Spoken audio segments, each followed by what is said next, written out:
ልጆች እንዴት ናችሁ? ሳምንታችሁ እንዴት ነበር? ጥሩ እንደነበረ ተስፋ አድርጋለሁ። ዛሬም በተለየ ፕሮግራም መጥተናል። የዛሬው ፕሮግራማችን የሰንበት ትምህርትና የመዝሙር ይሆናል። እስከ መጨረሻው አብራችሁን ቆዩ። እንደምን አላችሁ ልጆች? ከህፃናት ሰንበት ትምህርት ክፍል የዛሬውን 11ኛውን ሰንበት ትምህርት ይዘንላችሁ መጥተናል። ርዕሱ የሚለው እንደገና በቤት ይላል። የመታሰቢያ ጥቅሳችን የሚገኘው ሉቃስ 15 ቁጥር 24 ሲሆን ይህ ልጄ ሞቶ ነበርና ደግሞም ሕያው ሆኗል፣ ጠፍቶም ነበር ተገኝቷል ይላል። የትምህርቱ ዋና መልእክት በእግዚአብሔር ቤተሰብ ውስጥ ያሉ ሰዎች እርስ በርስ መተሳሰባቸውን በፍጹም አያቆሙም ይላል። ልጆች በጣም የምትወዱት የቤተሰባችሁ አባል ለተወሰነ ጊዜ ወይም መኖሪያ በመቀየር ከቤታችሁ ወደ ሌላ ስፍራ ሄዶ ያውቃል? ከቤታችሁ ወጥቶ ሲሄድ ምን ተሰማችሁ? ሊጎበኟችሁስ ተመልሰው መጥተው ያውቃሉ? ከረጅም ጊዜ በፊት አንድ ደስታ ያጣ ወጣት ወንድ ልጅ ቤቱን ጥሎ ሄዶ ነበር። ታሪኩ እንደዚህ ነበር። አባባ፣ የውርስ ድርሻዬ የሆነውን ገንዘብ ማግኘት እፈልጋለሁ፣ እባክህ አሁኑኑ ስጠኝ። ወጣቱ ሰው ይህን የተናገረው በውሳኔው እንደቆረጠ በሚገልጽ ድምፅና እጁን አባቱ ክንድ ላይ እያሳረፈ ነበር። ከቤተሰቡ ተጽዕኖና ከሚከብድ ስራ መላቀቅ ፈለገ። እንደ ልቡ የሚያወጣው ብዙ ገንዘብ ነበረው። ያደረገውም ይህንኑ ነበር። አንድ ነገር ማግኘት ከፈለገ በቀጥታ ይገዛው ነበር። ትልልቅ ግብዣዎችን ያካሄድ ነበር። ልቡ በተመኘው ነገር ሁሉ ላይ ገንዘቡን አባከነ። አዳዲስ ጓደኞችም አገኘ። እነርሱም የውርሱን ገንዘብ ለተለያዩ ነገሮች እንዲያወጣ ረዱት። የሆነ ሆኖ ገንዘቡ ሁሉ ተዘርቶ እንዳለቀ የተረዳው አንድ አስደንጋጭ ቀን መጣ። ግብዣዎቹ አበቃላቸው። የፈለገውን ሁሉ መግዛት ቀረ። ጓደኞቹ ጠፉ። ሁሉም ነገር ጥሎት ሄደ። ስራ መፈለግ ጀመረ። የሆነ ሆኖ የነበረባት አገር በከባድ ሁኔታ ውስጥ እያለፈች ነበር። እንደውም የረሃብ ጊዜ ነበር። ስራም አልነበረውም። ምግብም ማግኘት አልቻለም። በመጨረሻ አንድ ሰው አሳማዎችን የመመገብ ስራ ሰጠው። በአእምሮ ሲሳል የማይወደድ ስራ ቢኖር ያ ስራ ነበር። ግን መቼም ስራ ነበር። ረሃብ የጨረሰው ሆኖ ተሰማው። የአሳማዎቹ ምግብ ሳይቀር ጥሩ ሆኖ ታየው። በድንገት ለራሱ እንዲህ አለ፣ እዚህ የምሰራው ምንድን ነው? እንዲህ ያለ ግራ የሚያጋባ ችግር ውስጥስ እንዴት ገባው? በአባቴ ቤት የሚሰሩ አገልጋዮች እንኳን ጠግቦ ይበላሉ። ቆይ ምን ማድረግ እንደምችል አውቃለሁ። ወደ ቤቴ ተመልሼ ሄጄ እንደ አገልጋይ እንዲቆጥረኝ አባቴን እጠይቀዋለሁ አለ። እግሮቹ የሚፈጥኑለትን ያህል እየተራመደ ወጣቱ ሰው ወደ ቤቱ አመራ። እዛም ሲደርስ የሚለውን ነገር በቃሉ እያጠና ነበር። ደግሞም ደጋግሞ የተለማመደው ነገር አባቴ ሆይ በሰማይና በፊት በድያለሁ በሚል ቃላት የሚጀምር ነበር። ገና ከሩቅ እየመጣ ሳለ አባቱ ተመለከተው። ሊሆን ይችል ይሆን አለ። መንገዱንም ተከትሎ እየተንደረደረ ወደ ልጁ ደረሰ። እናም በሰፊው አቀፈው። አንድ ላይ ማልቀስና መሳቅ ያዙ። ከዚያም ልጅየው ንግግሩን ጀመረ። አባቴ ሆይ እባክህ ይቅር በለኝ፣ እግዚአብሔርንም አንተንም በድያለሁ። ከእንግዲህ ወዲህ ልጅህ ተብዬ ልጠራ አይገባኝም። ሊናገር ያሰበውን ሳይጨርስ አባቱ አገልጋዮቹን ጠራቸው። ፍጠኑ፣ ምርጡን ልብስ ለልጄ አምጡለት፣ በጣቱ ላይም ቀለበት፣ በእግሮቹም ላይ ደግሞ ጫማ አድርጉ። ተመልሳችሁም ወደ ቤት ብረሩ እና ድግስ አዘጋጁ። ልጄ ወደ ቤት መጥቷል፣ እናም በዓል እናደርጋለን። ይሄ ጠፍቶ የነበረው ልጄ ነው። የሞተም መስሎኝ ነበር፣ ነገር ግን በሕይወት አለ። ዛሬ ፍላጎታችን መሆን የሚያስፈልገው በየግል ቤተሰባችንና በቤተ ክርስቲያን ባለ ቤተሰባችን ልክ እንደዚህ አባት እንድንሆን ነው። ሰዎች መጥፎ ምርጫ ሲያደርጉ እንኳን ለእነርሱ እንድናስብላቸው መፈለግ ይገባናል። እያንዳንዱ ሰው በፍቅር መቀበል እንድንፈልግ ያስፈልጋል። እንዲሁም አንድ ሰው ወደ ኢየሱስ ሲመጣ ወይም ሲመለስ ማለትም ወደ ቤቱ ወደ እግዚአብሔር ቤተሰብ ሲገባ የደስታ በዓል ማክበር ይገባናል። ይህም ደግሞ ትክክለኛ ፍላጎት ነው። ይህን ማድረግ እንድንችል እግዚአብሔር ይርዳን። ጌታ ይባርካችሁ ልጆች።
ወደ ምስልከኝ ሁሉ በዱር ቢሆን በሜዳ ገጠር ቢሆን ከተማ በደስታ ካንተ ጋራ ልስራ በደስታ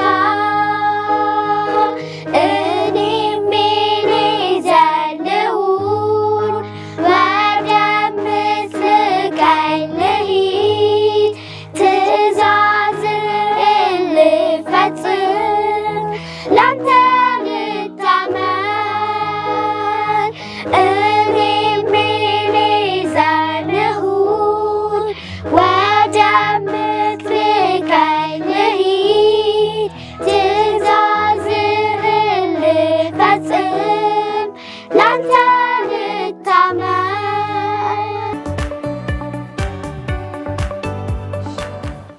ታዲያ ልጆች እንዴት ነው? ሰንበት ትምህርቱን አዳመጣችሁ? መዝሙሩንም እንደወደዳችሁ ተስፋ አደርጋለሁ።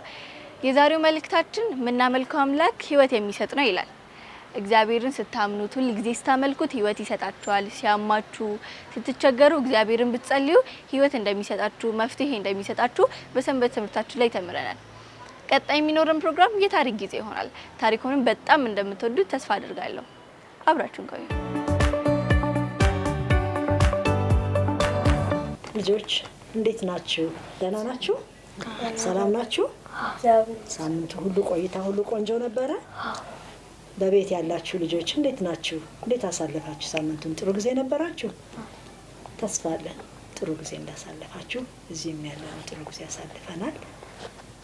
ሁሉ ጊዜ ዛሬ የመጽሐፍ ቅዱስ ታሪክ ነው የምንማረው። ከመጽሐፍ ቅዱስ የሆነ ቆንጆ የሆነ ጥሩ የሆነ ታሪክ እንማራለን። ግን ሁል ጊዜ የመጽሐፍ ቅዱስ ታሪካችንን ከመማራችን በፊት እግዚአብሔርን አስቀድመን በጸሎት እንጠይቃለን። ስለዚህ ቤት ያላችሁም ልጆች እዚህም ያለነው እንጸልያለን። እንጸልይ። በሰማይ የምትኖር እግዚአብሔር አምላካችን ሆይ እጅግ አድርገን እናመሰግንሃለን። ሰላም ስለጠበቅልን፣ ሁሉም ነገር ስለምታደርግልን ተመስገን። እነዚህን ህፃናት ልጆችም በቤት ያሉትን ህፃናት ልጆች ሁሉ ስለጠበቅ ተመስገን። አሁን ደግሞ ስንማር ከኛ ጋር እንድትሆን እንጸልያለን። እንድናስተውል እርዳን። በጌታ በኢየሱስ ስም አሜን። እሺ ልጆች ታሪክ መስማት ትወዳላችሁ አይደል? አትወዱም? አዩ አትወድም አይደል? ቤት ያላችሁም ልጆች ታሪክ መስማት ትወዳላችሁ አይደል? አዎ ተስፋ አደርጋለሁ። በደንብ አድርጋችሁ ትወዳላችሁ፣ ምክንያቱም ታሪክ ብዙ ጊዜ ልትሰሙ ስለምትችሉ። እሺ ስለዚህ አሁን ታሪካችንን እንጀምራለን። ቆንጆ የሆነ የመጽሐፍ ቅዱስ ታሪክ ነው፣ ከእግዚአብሔር መጽሐፍ ነው፣ የእውነት ታሪክ ነው። ታዲያ እሺ ልጆች፣ እሺ የእውነት ታሪክ ነው የምናወራው። እሺ ዛሬ የምንማረው ስለማን መሰላችሁ? ይስሐቅ ስለተባለ ለይስሐቅ ሚስት ስለመጣለት ወይም ስለተገኘለት ነው።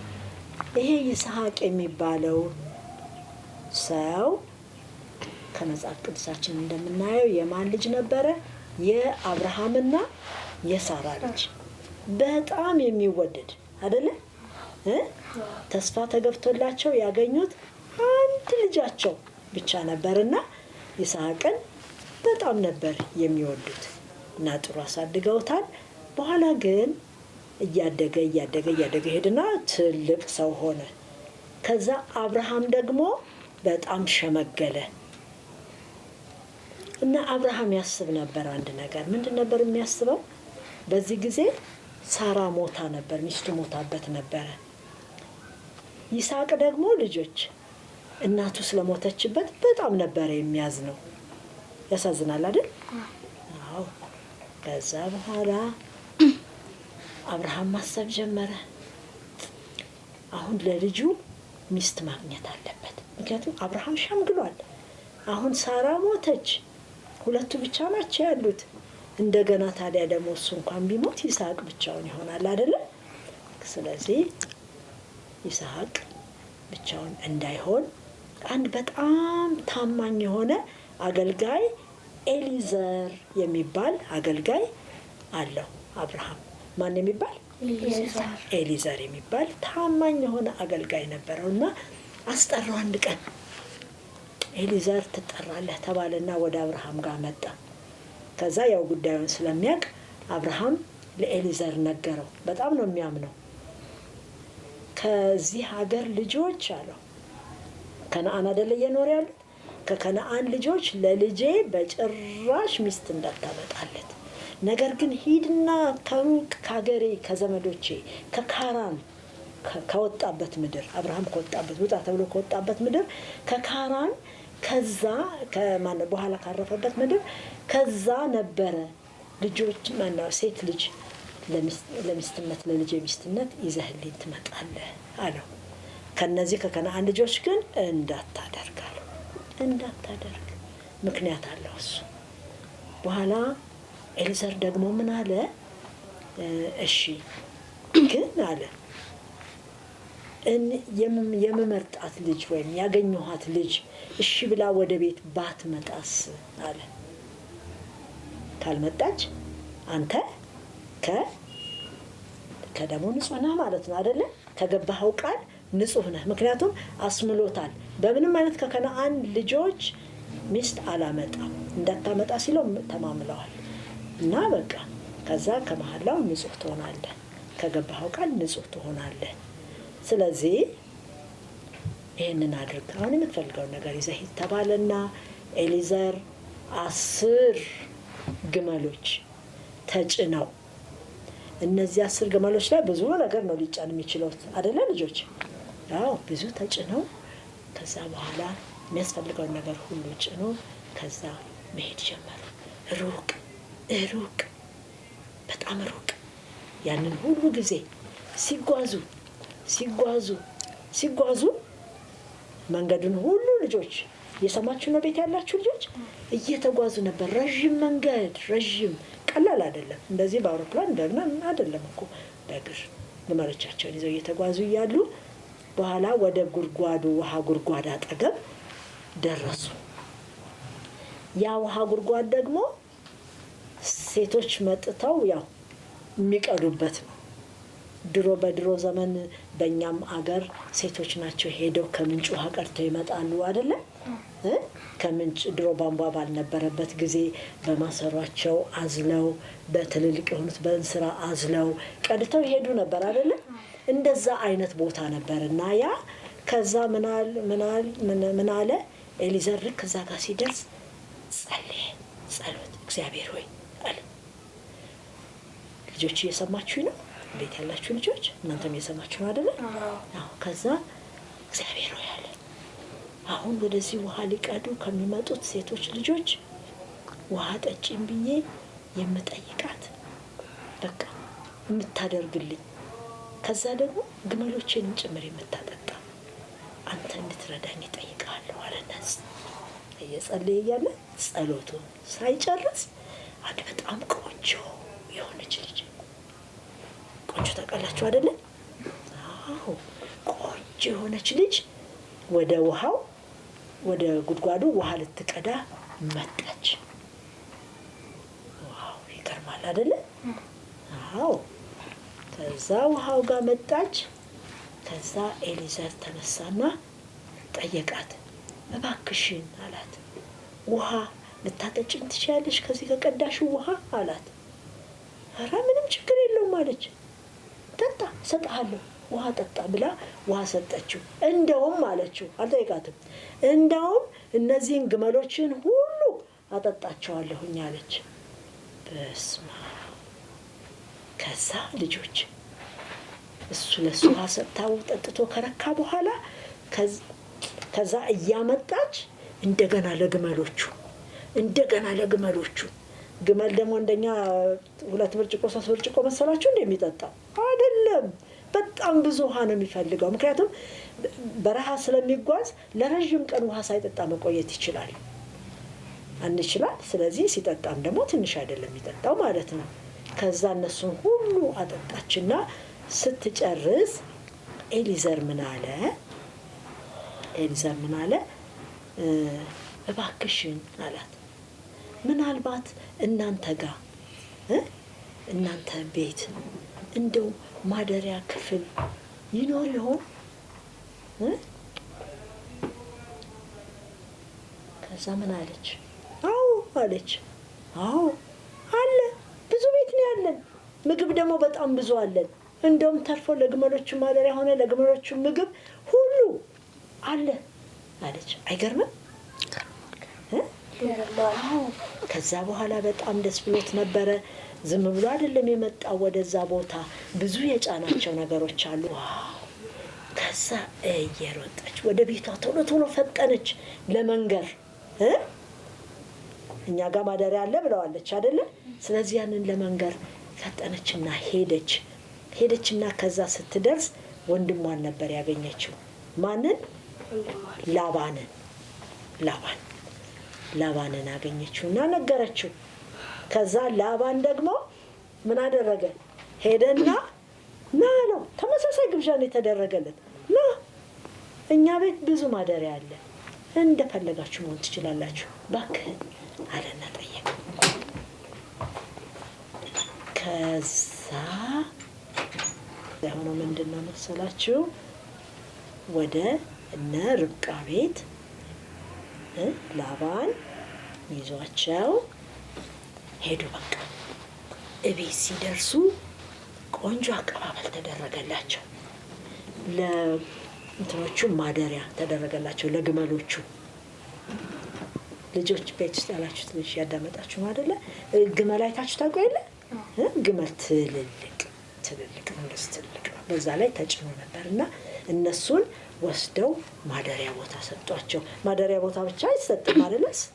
ለሰው እንኳን ሲሆን ምግብም ይሰጣል አይደለ? ለነሱም ምግብ ተሰጣቸው። ከዛ በኋላ ለሱ ደግሞ በልሺ ቁጭ በል ተባለ። የእግር ውሃ መጀመሪያ ቀረበላቸው።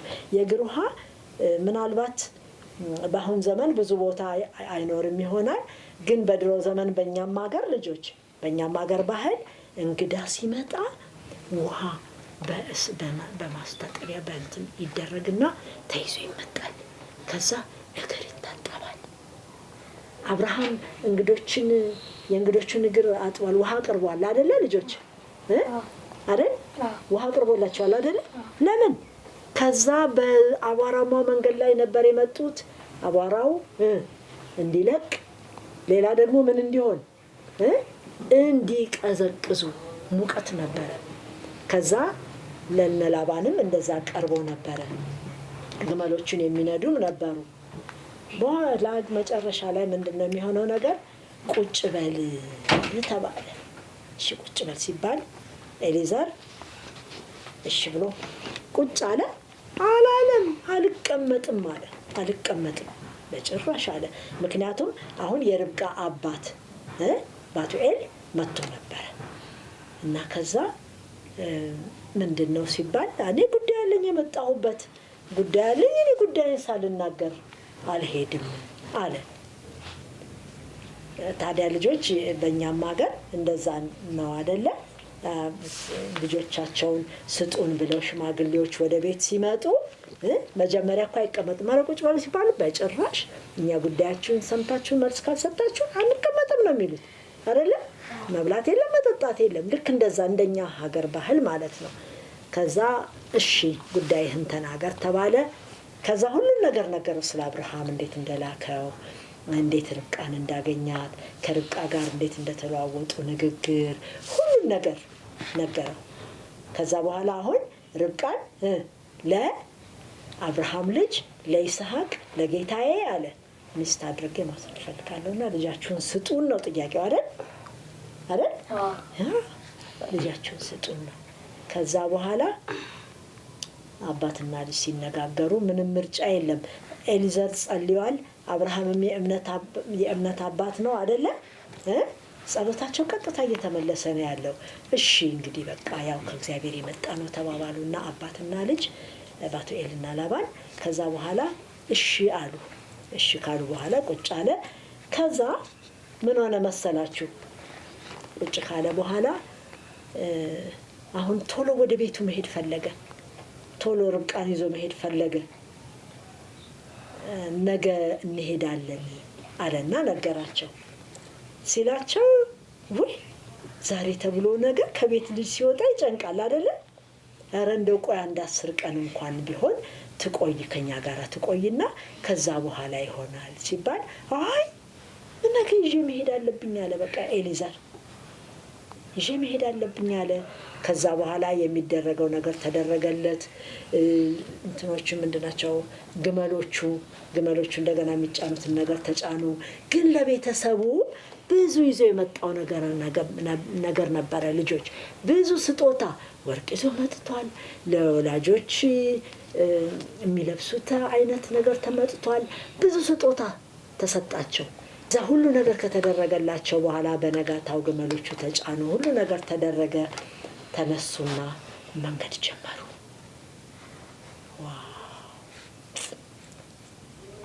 ግን ምን ብሎ ነበረ ባቱኤል? ቆይ እስቲ እሷን እንጠይቃት አለ። በውስጡ ይጨነቃል። አባት ነው አይደለ? ቤተሰብም ይጨነቃል አይደለ? ወዲያው ቀን ተነስተው ሲሄዱ፣ ስለዚህ እስቲ እሷን እንጠይቃት ሲባል እሷ ደግሞ ምን አለች? ነገ ትሄጃለሽ ስትባል አዎ ሄዳለሁ አይደል? አዎ ሄዳለሁ ነው ያለችው። ከዛ ሄዱና ምን ሆነ መሰላችሁ? ሄዱ እየተጓዙ እንደሄዱ መጠን ይስሐቅ ደግሞ እንደዚህ ወጥቶ ነበር ወደ ደጅ እንደዚህ እየተጓዘ ነበር እና አሁን ወደ ቤት እየደረሱ ነው እና ርብቃ ከሩቅ አየችና ይሄ ሰው ማን ነው ብላ ጠየቀችው። ኤሊዘርን የወሰዳትን ጌታዬ ነው አላት። ይሄ ማለት የሚያገባት እሱ ነው ማለት ነው አይደለ? በኋላ ከዛ እሺ አለችና ከዛ እንትን አለች። እየቀረቡ እንደሄዱ መጠን ሽፍን አለች ፊቷን። ደንብ ነው አይደለ? ሙሽሮች ፊታቸውን ሲሸፈናቸው አይታችሁ አታውቁም? ልጆች ቤት ያላችሁ ልጆች ሙሽሮች እንደዚህ ፊታቸውን ሲሸፈኑ አይታችሁ አታውቁም? ልክ እንደዛ ማለት ነው። አሁን ዘመን እንኳን ያለው ቬሉ ወይ እንትኑ ቬሎ ቀጸላው ያሳያል። ያኔ ግን አይታይም፣ ሽፍን ነበር ያለችው። ከዛ በኋላ ደረሱ። ከዛ በኋላ ይስሐቅም ተቀበላቸው። በጣም ደስ አለው ይስሐቅ። ከዛ በኋላ እሱም ወደዳት። ከዛ በኋላ ተጋቡ። ከዛ ጥሩ ኑሮ ኖሩ። እናቱ ሞታበት በጣም ያዝን ነበረ እና በቃ እናቱ ስለሞተችበት ያዝን ስለነበረ የእናቱን ሞት ሁሉ እንዲረሳ አደረገችው። ታጽናናው ነበር። የሚያስፈልገውን ነገር ሁሉ ታደርግለት ነበርና ይስሐቅና ርብቃ በደስታ መኖር ጀመሩ። አረ አዎ እግዚአብሔር ይመስገን። እስቲ እኔ ከማለቴ በፊት እናንተ ከዚህ ምን ትምህርት አገኛችሁ? ምንድን ነው የተማራችሁት ነገር? ሀዩን ነው መጀመሪያ የት ሀዩ? ታመሞ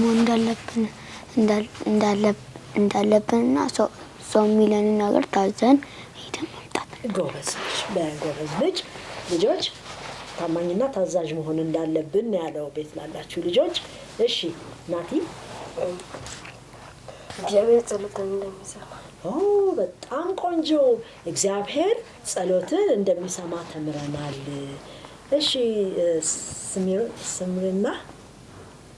ስምርና ምን ተማር? እሺ እያሰብሽ ጠብቂኝ። ገሜ ይነግረናል፣ ገመችስ ይነግረናል። ምን ተማራችሁ? አትፍሩ በልብ። እሺ እናንተ እስከምታስቡ ሌላ ጥያቄ ልጠይቅ? እሺ ሌላ ጥያቄ። ስለማን ነው የተማርነው? እሺ ስለማን ነው የተማርነው? ገሜ ንገረን።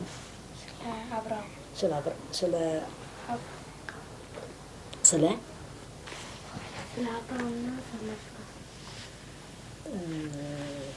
አሉበት ግን ስለማን ረሳችሁ? እሺ የውጭ ልጆች የቤት ልጆች ይነግሩኛል ማለት ነው። ስለማን ነው የተማራችሁት ልጆች እናንተ? ይስሐቅ ሚስት እንደተመጣለት አይደለ? ጎበዝ ልጆች፣ ልክ ናችሁ። ጎበዝ ልጆች። እሺ ጎበዞች፣ በጣም ጎበዞች። እሺ ጥሩ። አሁን ደግሞ ስምርና እንድጠይቃት ማን ነበር አብርሃም የላከው? የአብርሃም ታማኝ አገልጋይ ስሙ ያስቸግር ይሆን? እሺ ኤሊዘር አይደለ? ኤሊዘር ታማኝ ነው አይደለ? ከማን ያየ ይመስላችኋል? አብርሃም ምን አይነት ሰው ነበረ? ታማኝ ሰው ነበር አይደለ? ስለዚህ እሱም ታማኝ ሆነ። ጥሩ። እሺ ግደለም፣ ጥያቄው ይበቃናል። አንድ ግን የውጭ ልጆች እንድጠይቅና ጥያቄውን እናበቃለን። እሺ ርብቃን ኤሊዘር የት ጋር ነበር ያገኛት? ኤሊዘር ርብቃን? የውጭ ልጆች እንጠይቅ እና ለእናንተ እንደግማለን። እሺ የውሃ ጉድጓዱ ጋር። ጥሩ ጎበዝ ልጆች፣ የውሃ ጉድጓዱ ጋር መልሰዋል እኮ አይደለ? እሺ አንድ ልጨምርና እንትን እንላለን። እሺ ርብቃ ወደ ይስሐቅ ልትወሰድ ስትል ፈቃደኛ ሆነች አልሆነችም? ፈቃደኛ ሆነች አይደለ?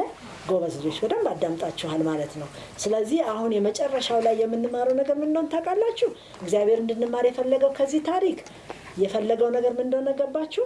አንደኛ እግዚአብሔር ደስተኛ ቤት እንዲኖር ይፈልጋል አይደለ? ሰዎች በደስታ እንዲኖሩ እንደ አብርሃም እንደ ይስሐቅ፣ እንደ አብርሃምና እንደ ሳራ፣ እንደ ይስሐቅና እንደ ርብቃ እንዲኖሩ ይፈልጋል። ሁለተኛ ደግነትን ያስተምረናል። ሌላውን ልጆቹ ብለዋል። ስለዚህ ያላልነውን ልበል። ደግነትን ያስተምረናል። ርብቃ ደግ ነበረች አልነበረችም? ነበረች አይደለ? አዎ ደግ እንድንሆን ይፈልጋል እግዚአብሔር። ለኛ ደግ ነው አይደል? እሺ ሌላ ደግሞ ሰዎችን ማስተናገድ አለብን አይደለ? ኤሊዘር ርብቃ ቤት ሄዶ ተስተናገደ አይደለ? በጣም ቆንጆ መስተንግዶ አይደል? እግዚአብሔር ይህንንም ይወዳል። እንደዛም አይነት እንግዳ ተቀባዮች እንድንሆን እግዚአብሔር ይፈልጋል። ይህንን ተምረናል አይደለ? ጥሩ። ይህንን ከማን ተምረናል? ካገኘነው ከመጽሐፍ ቅዱስ ትምህርታችን እግዚአብሔር እንድንማር የፈለገው ይህንን ነው። ስለዚህ ታማኝ መሆን አለብን፣ ታዛዥ መሆን አለብን፣ ደግ መሆን አለብን አይደል? ሰዎችን ማስተናገድ መቻል አለብን። ወደ ቤታችን የሚመጡትን ተቀብለን እንግዶቻችንን አይደል? ከዛ ደግሞ እግዚአብሔር ደግሞ ቤታችን የደስታ ቤት እንዲሆን የማማና አባባ የሁላችሁ ልጆች የአባባና የማማ ቤት ሲኖሩ ደስተኛ እንዲሆን እግዚአብሔር ያደርጋል። ስለዚህ ሌላ ጊዜ ይህን ታሪክ አትረሱትም ልጆች። ላልሰሙት ልጆች ደግሞ ለጓደኞቻችሁና ለዘመዶቻችሁ ይህን ታሪክ ንገሯቸው። እሺ ጥሩ ታሪክ ነው። ስለሰማችሁን በጣም አድርጌ አመሰግናለሁ። እግዚአብሔር ይባርካችሁ። የሚቀጥለው ታሪክ ላይ እንገናኛለን ልጆች። ሰላም ቆዩ።